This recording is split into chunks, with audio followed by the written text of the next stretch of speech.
Yamaha has been teasing a more adventure-focused Tenere 700 for months now, something with longer travel and a bigger fuel tank to make the ultimate long-distance Yamaha adventure bike. Well, today Yamaha launched that bike with the Tenere 700 World Raid.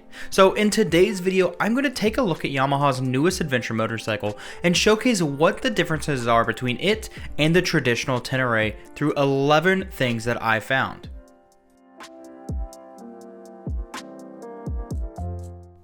Now, before I jump in, I want to share some words from Yamaha that really resonate me.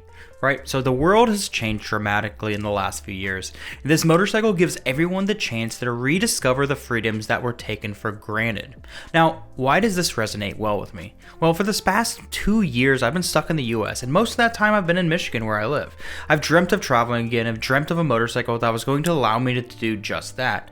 And Yamaha sees the need to capitalize this at this exact same time that I'm selling my Ducati and Royal Enfield to purchase my very first adventure motorcycle. So if I were a betting man, I bet there's going to be a lot of interest in adventure bikes over the next few years, and Yamaha is here to take your money. Alright, let's jump into what makes the Tenere 700 World Raid motorcycle different than the normal Tenere 700. How do you give a motorcycle a longer range? Easy, attach massive 23-liter dual-side mounted fuel tanks.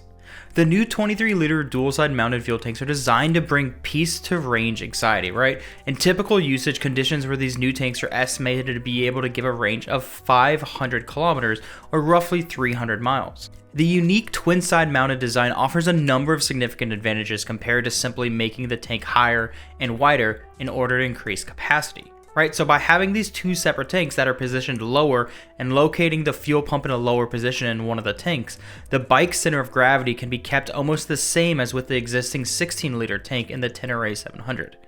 This helps to maintain agile handling despite the increased weight of a larger fuel load. Now, while looks may be deceiving, the new dual tank layout's highest point is actually lower than the top of the tank on the standard Tenere 700. The reduced height difference between the tank and the seat gives a much flatter profile for increased rider mobility. And now, another major benefit to the dual tank design is that you won't have to deal with fuel splashing around, knocking your bike off balance during a hard corner. One of the biggest complaints about the Tenere 700 is that the display feels a bit dated, especially compared to all the TFTs in the market nowadays. Now, Yamaha fixed that by adding a 5-inch TFT display that's linked with the bike and Yamaha's own MyRide app. Yamaha has developed 3 different themes for the new TFT display, right? So there's the Explorer screen layout, which features a modern digital design that provides all of the machine's key running data. The Street screen features a tachometer with a circular dial and needle that gives a more conventional look, and then there's the Raid screen, and that's what I'd be running. It's inspired by a typical rally racing road book and features 2 independent countdown trip meters that enable the rider to see the distance to the next waypoint. Now, on top of all of this, they also added a USB Type-A plug that allows the rider to plug in their iPhone or any other device that's ran off of USB power. Now, number 3. And while it may not sound to be the biggest change to the Tenere 700, a new 890mm seat has been attached to the World Raid Edition for a flatter profile, and that's going to allow for a quicker rider transition between the seat and the tank during challenging riding. Now, the seat's 2-piece design allows for the easy removal of the rear section to enable the fitment of accessories such as a rack or luggage.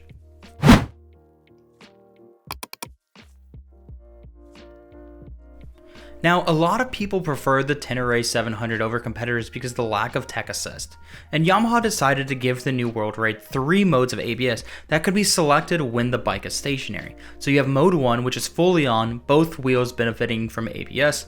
Mode 2 is when the front wheel has ABS, but the rear wheel is off, and then Mode 3, ABS is off completely.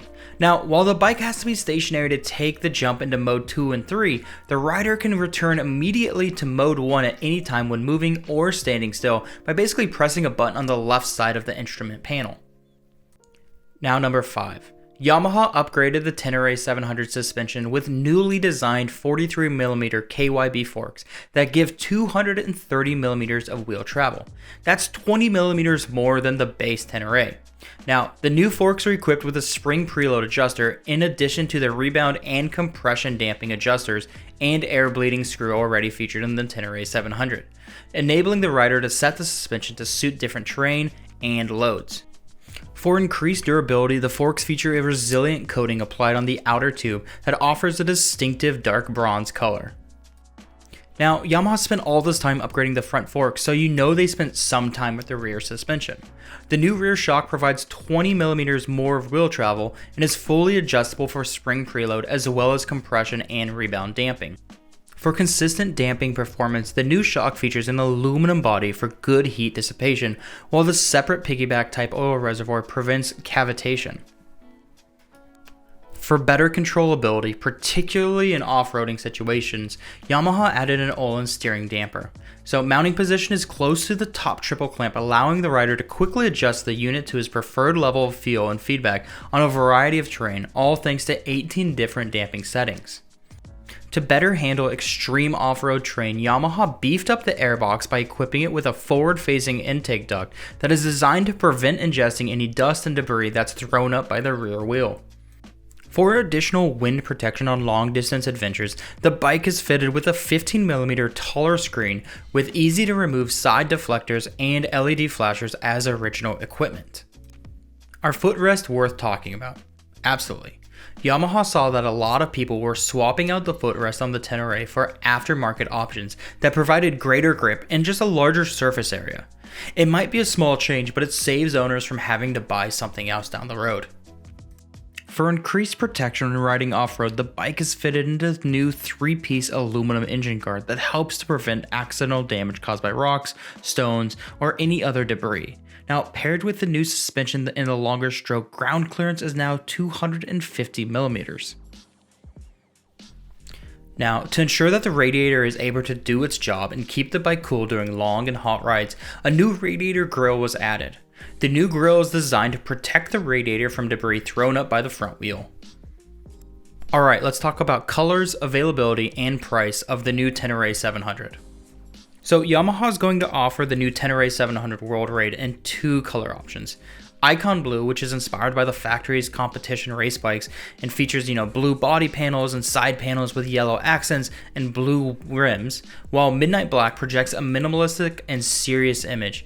Obviously, this is the right choice. While we don't know when or if deliveries will happen to America, European deliveries are slated to begin May of 2022.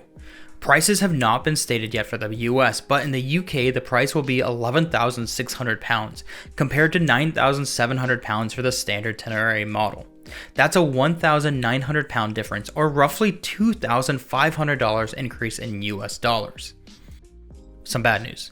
News of the new World Raid model is only coming out of Yamaha Europe, so there's no guarantee that the Tenere 700 World Raid Edition is coming to the US.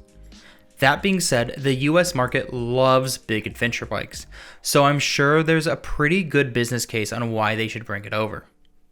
Now, my thoughts. I just spent a lot of time going over the specs, the colors, the availability, and the price of the new Tenere 700 World Raid Edition. Now, here are my thoughts. It's a great looking bike, especially when compared to other bikes in the segment. That KTM 890 Enduro is a hideous motorcycle. I think if Yamaha brought it to the US, they'd have a lot of people interested.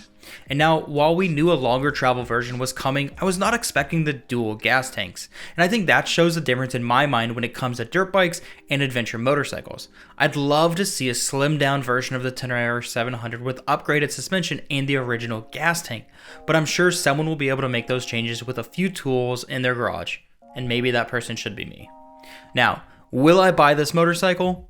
While I want it, it's just too big for my needs. And if I lived out west where there were hundreds of miles of dirt roads, you bet I'd be placing my deposit today. Now, that's all I've got for you today. What are your thoughts on the new Tenere 700? Smaller and lighter than the Honda Twin, more comfortable than the KTM 690 Enduro R, way better looking than the KTM 890 Enduro. Spout off in the comments. I'm here for the discussion. I'm here for the arguments. As long as you're not arguing against what I'm saying, we are good. So if you've made it this far, you might as well hit that like button, hit that subscribe button, share it with your friends, do all the things the normal YouTubers ask you to do. It really helps grow this channel. So that's it for right now. All right, guys, go out there and ride safe.